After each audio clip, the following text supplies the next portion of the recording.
Have you ever wondered why some people hate, and I mean hate, police officers? Have you ever wondered why some people become enraged at the entire police force and the entire criminal justice system when a particular officer kills someone? Have you ever wondered why some people are so angry that they want to abolish police entirely? I know why. I know exactly why. But I find that the people who are protesting and even rioting haven't done a very good job of getting people who disagree with them to understand why they're so angry. And that's a problem, because if the rest of the country doesn't understand why some people hate police officers, they'll never be able to deal with the underlying problem. Now, whatever your position on the protests and riots, there is an ongoing source of anger and rage and resentment that needs to be dealt with, and which can be dealt with, but which won't be dealt with if people don't understand what the problem is. Fortunately, you're watching this video, and if you watch this video till the end, you'll finally get it. In fact, I suspect that I'm going to explain this more clearly than anyone has ever explained it to you, because I have a knack for breaking this stuff down. Hear me out and tell me in the comments section if I'm right or wrong. Of course, if you're new here and you don't know my background, you may be wondering, David, what could you possibly know? Sitting in front of your books? Freaking nerd? Well, let's just say that I've been a dear member of some very different communities during my life. I have multiple bachelor's degrees, multiple master's degrees, and a PhD in philosophy. I've also been in multiple jails, multiple prisons, and multiple mental hospitals. I have friends who are philosophers and historians. I also have friends who are armed robbers and drug dealers. Retired, of course. I grew up in a West Virginia trailer park. That's the ghetto for hillbillies. I also lived for 13 years in the happiest place in the world, the Bronx. Very different communities. And I've been everywhere in between. My first encounter with the police took place when I was a fetus. I'm not joking. My mother was with a group of young troublemakers who tried to burn down a police officer's house. One of them shot a gun into the house, but didn't hit the police officer. He hit a toddler in a high chair. Just in the leg, though. My mom was only 15 years old, and she didn't do any of the shooting or arson, and she was always extremely good at playing dumb when she was in trouble, so she only got probation. A few months later, while I was still in my mother's womb, I was in a drug bust. My mom tried holding the door closed so my dad, who was a dealer at the time, could stuff his stash down a vent. Wasn't a very good hiding spot. My dad got busted for dealing drugs. My parents were only together until I was 2, lived with my mom. She never graduated from high school. For some reason, she always ended up with violently abusive boyfriends. One of my earliest memories is waking up to the sound of screaming, walking into the kitchen, seeing my mom with blood all over her face, and standing there while she tried to convince me that it was ketchup, as if a 4-year-old prodigy can't tell the difference between blood and ketchup. Another of my earliest memories was of being in the back of a police car with my mom. I don't remember what the situation was, but I remember that the police officer was taking us someplace safe after some sort of violent altercation with some boyfriend. My mom and dad, for the most part, got their lives on track for a while, but it didn't last forever. My dad eventually died with his head in a garbage can, drunk. My mom died of a heroin overdose. The point is, I was born on the wrong side of the law. I went to jail when I was 18, got out for a while, then went back to jail when I was 19, and after that I went to prison, although there were couple of trips to mental hospitals mixed in there. Now, I tend to notice different types of personalities, and I automatically arrange people into different categories. It's a little easier to talk about prison guards here, correctional officers, because I got to observe them much more frequently. You only see police officers occasionally, but when you're in prison, you see the guards every day, so you can study them.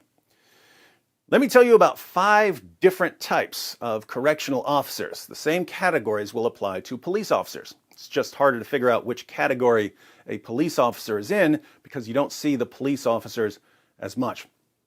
First, there are COs who are only there because it's their job. Their goal is to earn a paycheck. They don't particularly care what you do as long as it doesn't interfere with them. So they do whatever they have to do as part of their job, but they don't go beyond that. They usually sit in the guard booth and read a newspaper. Second, there are COs who want everyone to think they're cool. They would come into the dorm and sit down and play cards with us. I remember one CO who would walk into the dorm and yell, "COs ain't whoa." Some of you weren't around in 2000, but there was a Black Rob song where he said, "Your man ain't whoa, the judge ain't whoa, COs ain't whoa, POs ain't whoa." Some of you don't know what whoa means. My videos are whoa, no further definition needed. So this CO would walk into the dorm yelling, "COs ain't whoa." These are the types of guards who acted like they were really on our side, not on the side of the state. At the extreme end of this type of CO, there were guards who would bring drugs and porn flicks into the prison. These guys clearly loved being able to go home in the evening and say to their wives, "Man, those guys love me in there. They know I'm just like one of them." So these guards like being liked. They want to fit in. They want to be down. The third and fourth types are COs who really believe in what they're doing. They're there to make a difference. They're trying to help. But they do this in different ways. A Type 3 officer believes that he should be nice to inmates. He shows kindness. He shows compassion. He believes that inmates just took a bad turn in life, but that they can turn their lives around. So he asks how you're doing. He asks if you're okay. He asks how your family is doing. He asks if there's anything he can do to help you. He's always smiling. He encourages you. He cares. These COs are usually Christians. The fourth type of CO also believes in what he's doing. He's on a mission. He wants to make a difference. But he thinks that the best way to do this is by being strict. He believes that what inmates need in order to turn their lives around is discipline and order. Inmates need to learn that there are consequences for their actions. Inmates need a firm hand to guide them. So these guards are quick to come after you if you're breaking the rules. They're quick to write charges. But they don't lie about you. They're not trying to hurt you. Their hearts are in the right place. It's important to pay attention to the intentions of Type 4 COs, because if you're not paying attention to their intentions, it's easy to mistake them for the fifth type of CO. Type 5 COs are sadistic scumbags. They're garbage human beings. They're bad people with badges. Much like Type 4 COs, these guys are quick to come after you. They're quick to write charges, but their intentions aren't the same. They're not there to make a difference. They're there because they really like having control over people. They like the power. They will lie about you. They'll crack your skull open for annoying them. They make sure on a daily basis that you understand that they can do anything they want to you and that there is absolutely nothing you can do about it. Those are 5 types of correctional officers. Again, police officers fall into the same categories. Now, if you had to guess, once a person has spent years in prison and he thinks about correctional officers, which type of correctional officer do you think will stand out most in his mind? That is, if you ask an inmate to think about prison guards, which type of guards is he going to think about? Is he going to think about guards who are just there for a paycheck, or guards who want to be down, or guards who are nice, or guards who are strict but well-meaning, or guards who are abusive scumbags who get off on tormenting people? I probably don't need to answer that for you. One of the most fundamental tasks of your brain is to protect you from danger. Your brain takes special note of threats. So the guards and the police that pose a threat stand out in your mind. You remember them more.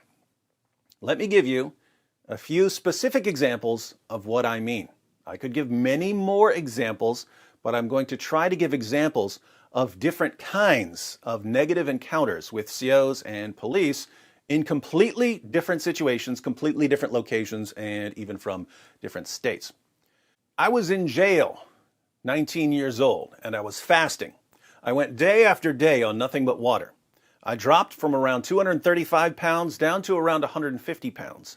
The doctor was threatening to start tube feeding me. He said that my body would eventually run out of energy sources and that it would start feeding on my own heart muscle, and that once my body started cannibalizing my internal organs, they would force feed me through a tube. So the nurses kept giving me blood tests to see what my body was using for energy. On the way back from one of these trips to medical, I got into an elevator with a guard. To be fair, I'm pretty sure I had said something slick to him because I did that a lot. I don't remember what I said, but I know that I would quite frequently mess with guards. For instance, if a guard was giving me a pat down, checking for weapons and such, I would sometimes pretend that he was giving me an erotic massage. If a guard had a mustache, I might say, "It's time to make the donuts," in honor of the Dunkin' Donuts commercial from the 1980s. So I tended to mess with the guards. I was always joking, nothing serious. And again, on this occasion, I don't remember what I said, but it wouldn't have been anything too terrible. When I stepped into the elevator with that guard, the door closed behind him. But we didn't go anywhere because he didn't push the button. Then he got right in my face. He was 4 or 5 inches shorter than me. And for the first time, I saw his eyes. This guy was clearly stoned out of his mind. His eyes were glazed over. His pupils looked like dots. He simultaneously looked like he was ready to fall asleep and like he was ready to rip my throat out. He got right in my face and he said, "Go ahead and move. Move any part of your body. Just move and see what happens." Now, you might not know what that meant to an inmate in that jail, but when the guards were doing shakedowns, when they would search the dorm or cells for contraband, they would take us out into the hall and make us get on our knees with our foreheads against the wall and our hands behind our backs while they threw all our stuff all over the place. It wasn't a comfortable position, but a guard would always announce, "Any movement you make or any sound you make will be interpreted as an act of aggression against us." I once saw an inmate put that announcement to the test. We were on our knees with our foreheads against the wall and our hands behind our backs, and the guards warned us, "Any movement you make or any sound you make will be interpreted as an act of aggression."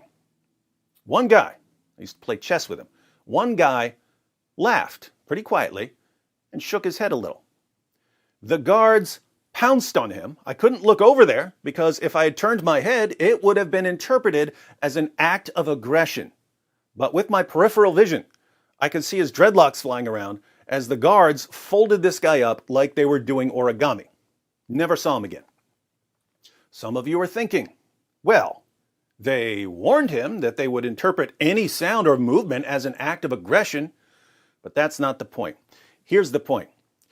Did they really think that him chuckling and shaking his head a little was an act of aggression? Of course not. They wanted to remind us that they were in charge and that they had complete power over us. And they proved their point. Back to the elevator. When this guard was daring me to move any part of my body, I knew what he meant. He meant that if I moved any part of my body, he was going to interpret it as an act of aggression. He was going to bash my head in and then say that I had attacked him. So I stood there, probably the most still I'd ever been in my entire life, and I stared at the wall while this guard taunted me. He finally pushed the button and we went back to my floor. The takeaway that day was that this man could do anything he wanted to me and that there was nothing I could do about it. That was a fairly new feeling for me. I'd had police and guards mess with me before, but their message had never been so perfectly clear. Now, in other circumstances in life, I always felt like I had a fighting chance. Even if 7 people were attacking me, I would at least be allowed to fight back. Here, I wasn't allowed to defend myself. I wasn't allowed to move. I wasn't allowed to whisper. This man could do anything he wanted, and I would be the one who got in trouble for it. Some of you may be thinking, but David, You could have just informed his superiors that he was taunting you and that he was high on drugs. I have no clue what sort of fantasy world you live in. 1, no one would ever believe me. 2, even if they did, this guy's fellow guards would never go after him. And 3, if by some miracle I could get someone to go after him and this guy got in trouble, do you have any clue what the other guards would do to me? Some of you are also thinking, well, you shouldn't have messed with him. And that attitude is part of the problem. Me messing with a guard isn't supposed to mean that he can smash my face in and get away with it. There are rules. If I violate the rules, there's a process. He can write me a charge. What you find is that the guards don't have to follow the rules and that there's no accountability. We have to follow the rules. They don't. They're supposed to, but they don't really have to. They can break the rules all they want, and they've got complete immunity because no one is going to call them out for what they're doing. One more thing about this brief encounter. If I had run into this man on the street, he wouldn't have dared to get in my face. I would have knocked all his teeth out. But he could get in my face on an elevator in a jail. He could have beat me senseless and given me an assault charge for it. Why did he have the power to do something that he couldn't have done on the street? Well, there was a system in place that gave him that power and that would protect him even if he broke the rules, right? So, was my problem just with a stoned, power-tripping guard, or was my problem also with the system that gave him the power to literally get away with murder under the right circumstances? Different occasion. I was in Central State Psychiatric Hospital. There was a room in my wing of the hospital, and in that room was the only man I've ever met who was completely psychotic. I've known other people who would snap and be temporarily psychotic, but this man was permanently, completely out of touch with reality and extremely violent. They had him in restraints most of the time, even though he was almost always locked in a room, not just because he would attack people when they opened the door, but also because he would crap all over the floor and then smear crap all over the walls. No one wanted to clean that up or smell it, so they would keep him in restraints and then periodically take him out to the restroom. One day, 4 guards were escorting this young man to the restroom. I didn't see what he did because I wasn't paying attention, but he somehow did something to one of the guards. He couldn't have done much because his hands were attached to his waist. Might have done something with his elbow, I don't know. But I looked over when one of the guards flipped out and started punching him in the face.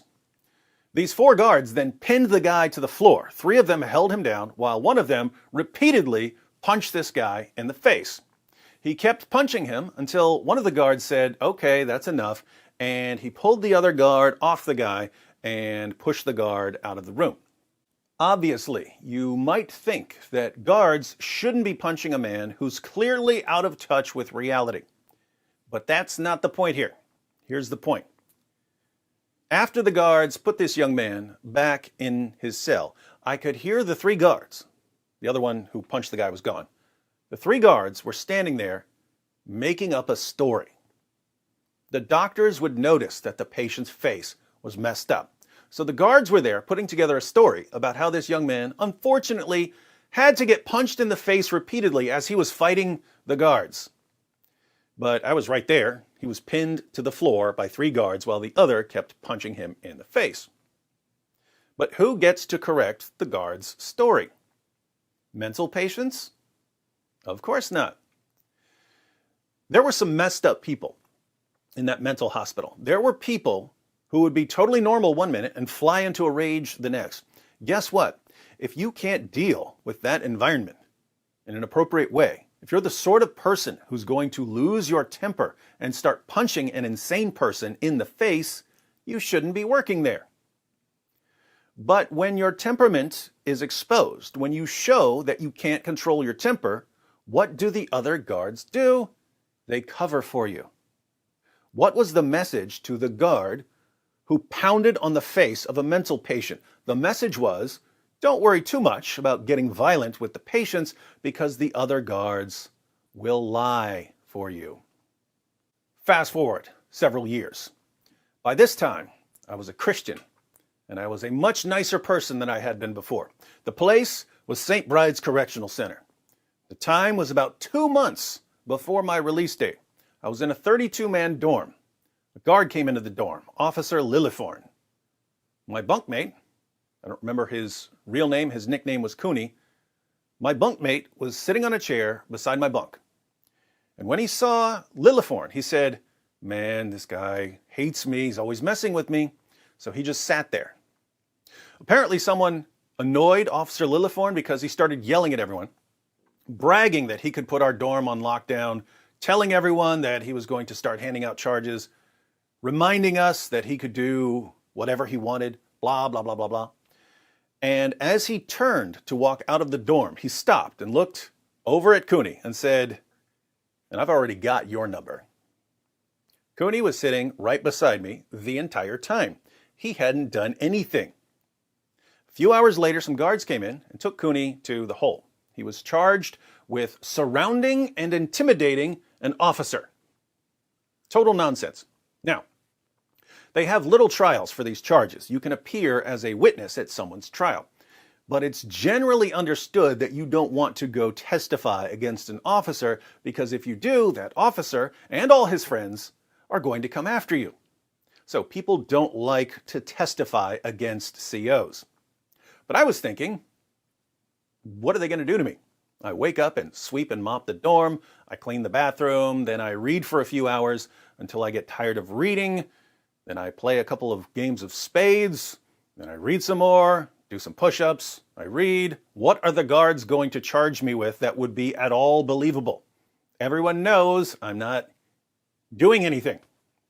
So I went to Cooney's hearing. I told the judge. She's not an actual judge. I forget what she's called. She just decides whether the charges stick and what the penalty is. I told her that Cooney was sitting beside me the entire time. They didn't say anything, let alone surround and intimidate an officer. I pointed out that the charge was absurd on its face. How could one man surround someone? The only thing Lillithorn would say in response was, "Look, I'm not going to sit here and be called a liar by an inmate." I said, "I'm in here for being violent, not for lying. If you don't want to be called a liar by an inmate, stop lying." Cooney was found guilty. My testimony against a lying correctional officer was completely worthless. That hearing was at night. The next day, I was at the sink in the dorm, and a man called Bebe, who was king of the inmates, the head shot caller, if you're trying to picture him, think Evander Holyfield, came up to me and said, "Hey, Wood, you ain't telling nothing, is you?" I said, "No, my word before the Almighty, I ain't telling nothing." Bebe said, "Well, that's good enough for me, but someone says you're telling." I said, "Let's go pull up on him and we'll straighten it." And Bebe said, "Can't do that, because it ain't no inmate." It wasn't an inmate. Who was saying that I was a snitch? The guards were. So I testified that a guard was lying because he was lying. And the guards responded by telling the prison chieftains that I was the prison snitch. And all I could think was, are you kidding me? I testify that you're lying because you're lying and you literally tried to get me killed? Guys, do you know what snitches are in prison? They're the lowest of the low. At the very bottom of the prison hierarchy, you've got rapists, child molesters, and underneath all that, snitches. Fortunately for me, I was bunkmates with Bebe for 3 or 4 months, so he knew me, and he decided to ask me directly. But the guards didn't know that I knew Bebe, so they thought they could teach me a little lesson about testifying against one of them. And they did. They taught me that our lives are so utterly worthless to some of them that they will gladly get us murdered simply for exposing a pointless lie. Here again, should my problem just be with Officer Lillithorn? Or should I have a problem with the system that gives people like him the power to lie about inmates and even to try to get us killed? New scenario. I got out of prison. I learned very quickly that no one wants to hire a convicted violent felon for obvious reasons. Every job application said, "Have you ever been convicted of a felony? If so, please explain." Might as well have said, "Have you ever been convicted of a felony? If so, please throw this application in the garbage." So, I came up with a brilliant plan. I would become so amazingly educated that people would stop asking me if I've ever been convicted of a felony. I went to college. After college, I went to graduate school. In 2010, I'd been out of prison 10 years. By this time, I was teaching philosophy of human nature and philosophical ethics at Fordham University. I was squeaky clean, model citizen. During the summer, I was in Dearborn, Michigan with my friend Nabil at the Arab International Festival. Nabil was a former Muslim. He was wearing a Christian t-shirt. Some young Muslims recognized him from YouTube, started asking him questions. How can you trust the Bible? How can you believe that Jesus is God? It was a friendly Q&A. Nabil was praising these young Muslims for their questions. I was about to invite them all to IHOP for pancakes. All of a sudden, police arrested us and threw us in jail. Not the Muslims who were asking questions, just us. The police report said that we were screaming at the crowd and that we were inciting a riot and that police had to arrest us for public safety. In reality, Nabil was politely answering questions and I was standing there with my mouth shut holding a camera so that no one could falsely accuse us of doing something that we didn't do. Turns out that the ones who falsely accused us were the police and the mayor, and they confiscated my camera so that we couldn't prove they were lying when they told the media that we were screaming at people and causing a riot. We got bailed out by some friends the next morning. Now, as bad as it was that police arrested us for having a peaceful discussion on a public street, and as bad as it was that they would lie about us in order to justify throwing us in jail, the more glaring problem was this. If those police officers would lie in writing about what we did, even though we had video footage proving that they were lying, they must have had a lot of confidence that they could get away with lying. And if they would lie about something as insignificant as a misdemeanor charge of breach of peace when we could prove they were lying, what do you think these police officers would do if one of them shot an unarmed man and there were no cameras around? Do you think they'd lie to save their jobs? I do. Keep in mind, I'm talking about those particular cops. If you lie about something as ridiculous as Christians having a public discussion with Muslims, I'm pretty sure you'd lie to protect yourself if you shot an unarmed man. I went back to the same area with 3 Christians the next day. I just went there to record because I had already seen how far the cops there were willing to go. I had to buy another camera because police had seized my other camera. The Christians were handing out copies of the Gospel of John in Arabic. Whatever you think about that, it's perfectly legal in the United States of America to offer people a copy of the Gospel of John. 3 Christians were standing there all of 2 or 3 minutes handing out copies of the Gospel of John, and 8 police officers surrounded them. I wasn't handing out anything. I was standing there with a camera, which is perfectly legal. A cop came up and took my camera and took us all into custody. They let us go a little later. Here the issue was that 8 police officers rolled up on 3 Christians who were handing out copies of the Gospel of John, and yet it had never crossed any of these officers' minds to say, as they were on their way to get us, "Guys, should we really be stopping Christians from handing something out on a public sidewalk? And even if we decide to shut these Christians down, do we really need to roll up on them 8 officers deep? Wouldn't 2 of us be enough? And is it really okay for us to walk up to someone who's recording, take his camera?" There just seemed to be no respect whatsoever for anyone's rights. They did not care. It wasn't 1 officer, it was 8. There was once again a problem with the entire system. If I were to walk up to someone and try to take his camera away from him, it would be a crime. And the person with the camera would be allowed to defend himself and protect his property. But because these guys had badges, they could walk right up to me and take my property, and there was nothing I could do about it. Notice, this officer wasn't legally allowed to take my camera, but he did anyway because, like it or not, the system gives him the ability to do whatever he wants. If I had resisted or tried to protect my property, those officers would have beat me down and thrown me in jail, and I would have been the one in trouble, when they were the ones who were breaking the law. And besides these kinds of issues, there was that additional implication. If these officers were willing to act like this over handing out Christian literature, what would they do if they really had it in for someone? Fast forward another few years. Different state. One of my brothers was on probation. He was renting a room in someone's house. Police raided the house and caught my brother with some drugs. That was both a crime and a violation of his probation. Should he be punished? Of course. That's justice.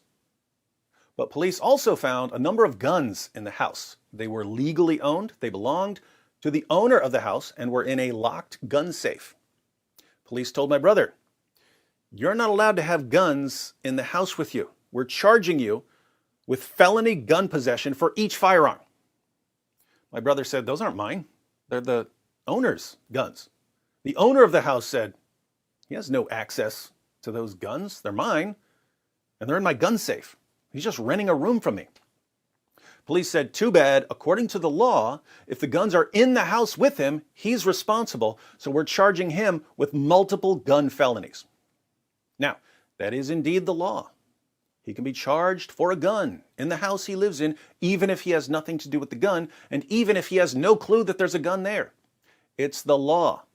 So the police think that it's a good idea to charge a man for possession of firearms that he's never actually possessed. Is that justice? Justice is hard to define, but it has something to do with people getting what they deserve for the things they've done. It seems to me that if you're going to be charged with multiple gun felonies, you should at least have some connection to the guns, and that if the government punishes you for having guns you never once had, it's actually injustice. I look at that situation and I see injustice. There was an opportunity for justice. When one of my brothers is on drugs, I'm actually kind of glad when he gets locked up. He's not going to OD in prison. But when police come after my brother for something that he had absolutely nothing to do with, just because they can, what am I supposed to think? My family is being punished for something he had nothing to do with, and it's the law. Am I supposed to point a finger at a specific police officer? It's not just the police officer. It's the prosecuting attorneys. It's the judges. It's the people who make the laws. They're all responsible for designing a system that doesn't bring about justice. It brings about a mixture of justice and injustice. But when the system produces injustice, there's nothing you can do about it. I've never been mad at the system for punishing someone justly. I get mad at the system for screwing someone unjustly. If justice is getting what you deserve and the system punishes people unjustly, it seems like the system should be punished. But the system never gets punished. So the injustice keeps building and building and building year after year after year. And the anger of the victims of the system also keeps building and building and building year after year after year. Now, in your community, you might not know anyone who's ever been screwed by the system. The worst thing that a police officer has ever done to you may be that he could have let you off with a warning, but he gave you the speeding ticket anyway. But guess what? There are entire communities where everyone, and I mean everyone, has either been screwed unjustly by the system or they know someone very close to them who's been screwed unjustly by the system. Everyone in the community has either been a victim of the system or is very close to someone who's been a victim of the system. Everyone in the community has been impacted by the injustice, so the entire community has been victimized by the system. Keep in mind, I'm not talking about people being punished justly. I'm talking about people being punished unjustly. I can give you a lot of examples of police officers and correctional officers crossing lines that should not be crossed. But there are tons of people who've had far worse experiences with police officers and correctional officers than I or my brothers have ever had. There are people who are listening to me thinking, these are the things that you're complaining about? I've seen way worse than that. And there's something that we might call communal memory. These are the memories of a community, not just the memories of some individual. The community remembers how its members have been treated by police. If they've been treated unjustly and unfairly by police, then we end up with communal anger. The entire community is angry at police. But what can they do? They can't do anything. So the anger keeps boiling in the pot until something eventually makes it overflow. And now you're ready to understand why some people hate cops. Here are a few points to consider. First, when a police officer makes you realize that he can do whatever he wants to you and that there's nothing you can do about it, that feeling never goes away. It grows weaker over time, but it doesn't go away. It becomes a part of you, and it affects your view of police and of the system that puts police in a position to make you feel that way. Let me tell you from personal experience how this affects you. I've had tons of positive interactions with correctional officers and with police officers. I've had friends who are police officers. I have 5 sons. 2 of my sons have a genetic muscle disease. They're on life support. When we lived in the Bronx, we would occasionally have a medical emergency. Hello? 911? My son's heart just stopped. My wife's doing CPR. Police would be at our apartment in all of 90 seconds, rolling in like the cavalry, clearing a path for paramedics. They were awesome. So if I think carefully, I can think of all kinds of wonderful police officers. But there are very different parts of the human mind, and these different parts can want different things. For instance, part of you can want to do your work, while another part of you wants to play video games.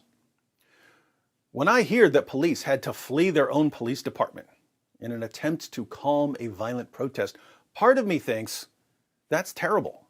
This country's falling apart. Who's going to protect the people in that area? But another part of me thinks, wait a minute. Someone just ran the cops out of their own precinct? Wow. Someone took your precinct.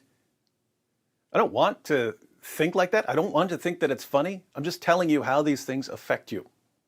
Second, human beings have an internal justice-o-meter, an internal scorecard. We don't like it when people get away with doing something wrong. So if individual police officers, as well as the entire system, keep getting away with various injustices, there will always be something inside of the people who are aware of what's happening that cries out for justice. But justice never comes. This breeds resentment. Third, I haven't even mentioned the issue of race. Everything I've said has been about messed up cops doing messed up things. I'm white. My brothers are white. Well, they're a quarter Latino, but they look plain white. Their dad was half Nicaraguan. Interestingly, their dad died jumping off a bridge running from the police. Like me, my brothers were born on the wrong side of the law. But think about this. The kinds of interactions I'm talking about with police officers and correctional officers, where they make it clear that they have complete power and control over you, those kinds of interactions feel different if they're between a white officer and a black suspect or inmate. Think about the elevator example. That was a white guard taunting a white inmate, daring me to move any part of my body or to say anything so that he could smash my face in and then add 2 years to my sentence. White officer, white inmate. The issue of race never entered my mind. But if that had been a black inmate in that elevator, it would have felt a little different to the black inmate. A white officer treating a black inmate like the black inmate is complete garbage who can be beaten senseless at any moment would feel different to the black inmate than it would to a white inmate. A white officer reminding a black inmate that he has complete control over him and basically owns him would come across differently. It would feel like there's a racial component to the encounter. So here's the thing. I don't know of anyone who says that there aren't any racist police officers. There are obviously some racist police officers. How is a racist police officer or a racist correctional officer going to treat a black suspect or a black inmate? It's going to treat the black suspect or the black inmate like he's inferior. But there are police officers and correctional officers who treat suspects and inmates in general like they're inferior. From the perspective of the black suspect or inmate, the police officer or correctional officer who treats him like garbage because of his race is indistinguishable from the police officer or correctional officer who treats him like garbage for some other reason. Do you see the point? A white officer treating me like garbage would not come across as racist. The only explanation that would enter my mind would be that the white officer is a power-tripping dirtbag. But a white officer treating a black man like garbage would come across as racist. The communal memory of the racist encounters of the past would affect the way the encounter is interpreted. What does this mean? It means that in a black community, there are encounters with racist police officers, and there are encounters with police officers who may not be racist, but who come across as racist because the way they treat a black suspect looks exactly like the way a racist cop would treat a black suspect.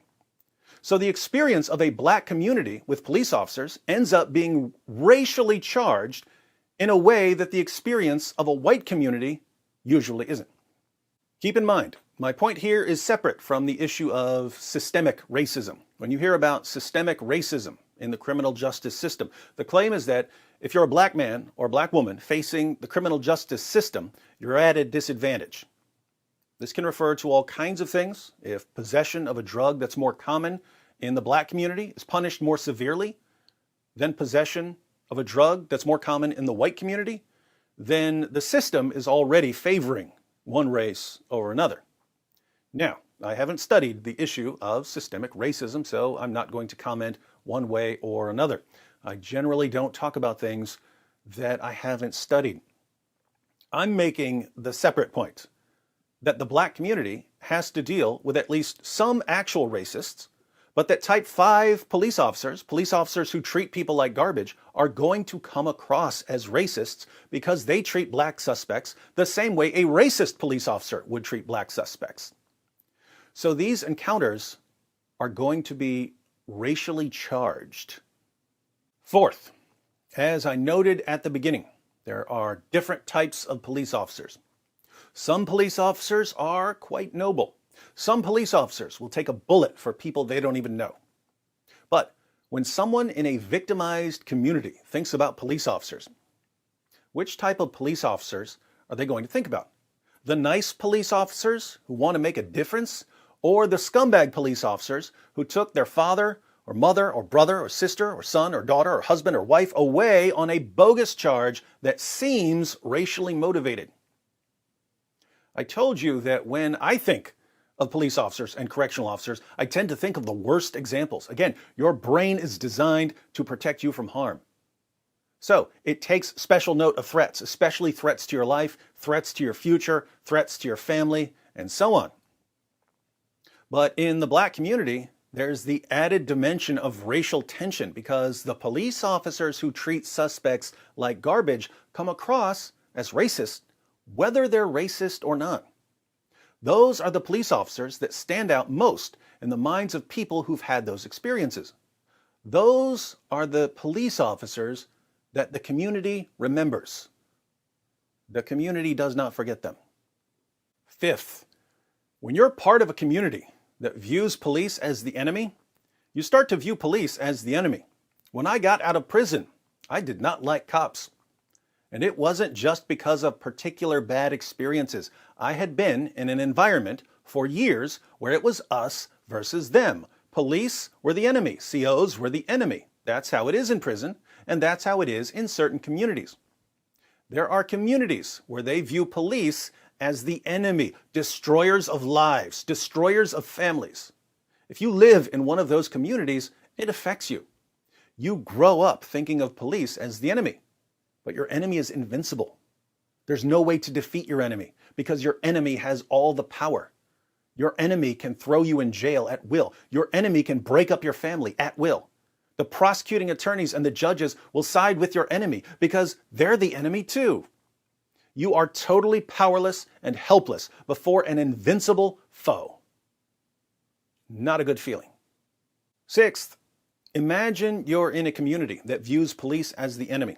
A community that remembers decades worth of injustices that have been carried out by police. You remember when police made you feel completely powerless and inferior. You remember the feeling of not being allowed to so much as defend yourself against what they were doing. One day, you turn on the news and you see a police officer kneeling on the neck of a man who's telling the police officer, "I can't breathe." The police officer doesn't seem to care at all. The man on the ground is completely helpless. If anyone other than a police officer were kneeling on his neck, he would be allowed to defend himself, and other people would be allowed to step in and help him. But because there are badges involved, because these men have the seal of the system on their chests, all that man can do is slowly die, calling out for his mother, who passed away years earlier. And no one standing around can intervene, because if they intervene, police will treat them the same way. Most of you don't come from a community that views police as the enemy. So when you saw George Floyd killed, you probably thought to yourself, well, that's peculiar. That officer is a bad apple. Other people from different communities saw the same thing, but they thought to themselves, police putting a man in a position where they have complete control over him and where he's not even allowed to defend himself? That's what they do. Finally, imagine once again that you're in a community that views police as the enemy, an invincible enemy, an enemy that has made you feel powerless for decades. Imagine that all of a sudden you have the opportunity to turn the tables and make the police feel helpless. Imagine a police officer doing something that serves as a spark that ignites all of the anger and resentment that have been building for decades. Imagine, for once, being able to make police officers feel the way that they've been making you feel all your life. What would you do? Well, that depends on what kind of person you are. There are different kinds of police officers because there are different kinds of people. There are people who seek popularity. They want to show how cool they are. Have you seen people who are using the death of George Floyd for their own personal aggrandizement? Of course you have. You've been on Twitter. Then there are people who genuinely want to make a difference, either through love and compassion or through firmness and resolve. These are the people who are out protesting. And there are total scumbags. These are the people who are taking advantage of the situation, people who are weaponizing the anger and resentment for their own agendas that have nothing to do with George Floyd. So, you understand why some people hate police officers? Do you understand why some people become enraged at the entire police force and the entire criminal justice system when a particular officer kills someone? Let me know what you think in the comments section. Now, I haven't made any suggestions as to solutions, but we need to solve this problem because, as you can see, it's only getting worse. I would say that at a bare minimum, 3 changes need to be made. 1, lawmakers need to deal with injustice in the law. When the law says that you can punish someone for something that he had nothing to do with, or that crimes can be punished beyond what's fair and just, the law needs to be fixed. I would recommend that lawmakers sit down with community representatives and go through these issues so that the lawmakers can come to understand why people in the community view the system as racist. 2, we hear about reforming the system. The system needs to be designed so that a certain type of police officer is weeded out of the system. Doesn't have to be weeded out entirely. The type 5 police officers can work at a desk or something, but they can't be sent out as representatives of the criminal justice system into communities that they're going to abuse. Personality tests need to be geared towards spotting these guys. Performance reviews need to be geared towards spotting these guys. Get rid of cops who make people hate cops. 3, people need a positive way to vent their anger before the anger erupts. When a police officer does something wrong to someone, there isn't much the people in the community can do about it until something triggers protests and riots.